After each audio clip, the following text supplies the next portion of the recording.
As evidence, he pointed to the U.S. withdrawal from Somalia in 1993 because of casualties from attacks by al-Qaeda and its allies.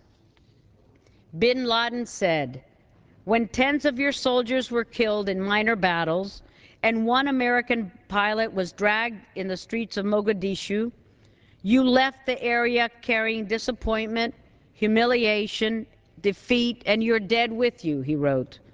"The extent of your impotence and your weakness became very clear." These are bin Laden's words, not mine.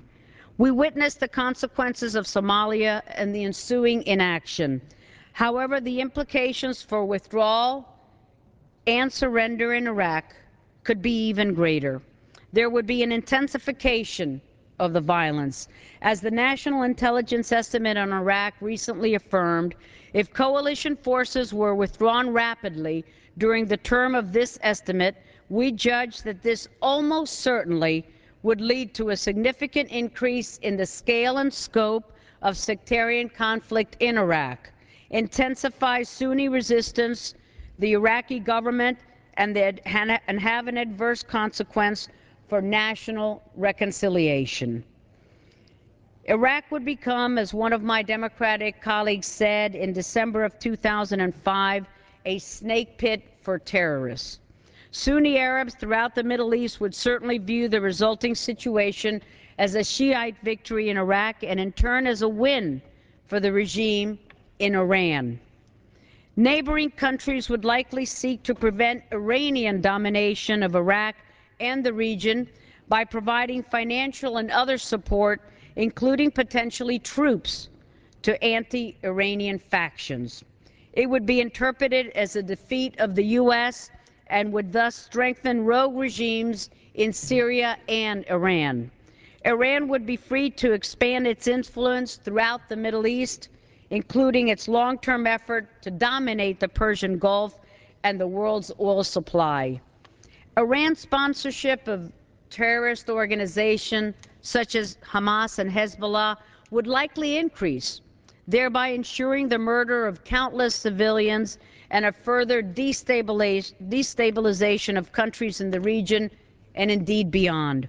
Let us not forget that Iran's proxy, Hezbollah, twice attacked in our own hemisphere, in Argentina, in the mid-1990s. Let us not forget that in 2002, a court case in the United States found that one of two men were convicted of financing Hezbollah of $2 million in illegal activity here in the United States, and that last year an individual from Detroit was charged with supporting Hezbollah financially and was described by the United States Attorney in the case as a fighter, a recruiter, and a fundraiser. Let us not forget that Iran is a nation believed to be pursuing nuclear weapons and thus leaving the region vulnerable to Iranian domination, and that would have grave consequences for the U.S. security priorities. Surrendering Iraq over to terrorists would erode the trust of the U.S. in that region, and it would affect our critical strategic interest in the entire neighborhood. Our allies such as Kuwait, Jordan, Bahrain, and Egypt may become reluctant to continue their cooperation with us, which currently includes providing access to their facilities, logistical support that we need to protect our interests in the region. The damage would not be confined, however, to the Middle East. Our enemies would be encouraged to join forces in a coalition to directly challenge the United States and expand their efforts to undermine us and our allies. It is already happening. Venezuela's strongman Hugo Chavez is openly forming an alliance with Iran and recently called on Iran and Venezuela to join forces to finish off the U.S. empire, quoting him. Let us consider the consequences of withdrawing and surrendering Iraq to Islamic militant extremists. As James Woolsey, the former director of the Central Intelligence Agency, has emphasized, we have to do our damnedest to win this thing, in spite of the history of mistakes in tactics and in strategy. The stakes are too high to do otherwise. The whirlwind we will reap if we lose means that we owe it to the world and to future generations to do everything humanly possible to avoid giving the Islamists the encouragement they will certainly obtain if they win. Mr. Speaker, this is not just an abstract policy discussion for me. This is a subject close to my heart. My stepson, Doug, and his wife, Lindsay, are both Marine pilots who served in Iraq alongside many other brave Americans. They understand the consequences of defeat. They recognize the deadly enemy that we are facing. Lindsay will soon be deployed to Afghanistan in just a few weeks, where, depending on our actions in this chamber this week, she could face a more deadly enemy. And all of us long for a world in which the mortal challenge of Islamic militant extremists does not exist. But that world is a fantasy, and that's the world that this resolution seems to address.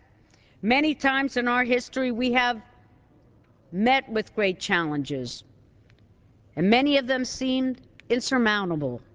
And yet every time we rose to face them, and we prevailed. And we are facing one once again with an overwhelming challenge, that of Islamic militant extremists focused on our destruction and our world domination. There is no path backward. There is no retreat, because that will only bring disaster. And I am saddened that some in this chamber have felt the need on this floor to characterize the decision of our young men and women to join the military as being motivated by money, by bonuses, by other financial benefits, rather than their patriotism. My stepson Doug, my daughter-in-law Lindsay, they're both college graduates. Doug is a graduate of the University of Miami. Lindsay is a graduate of the U.S. Naval Academy and has a master's in English. They had many opportunities, many opportunities they could have pursued. They chose to serve their country because they and many others are patriots. They did not do it for bonuses. They did not do it for money. Let us not just support our troops. Let's support their mission. And their mission is to defeat the Islamic extremists. Thank you, Mr. Speaker.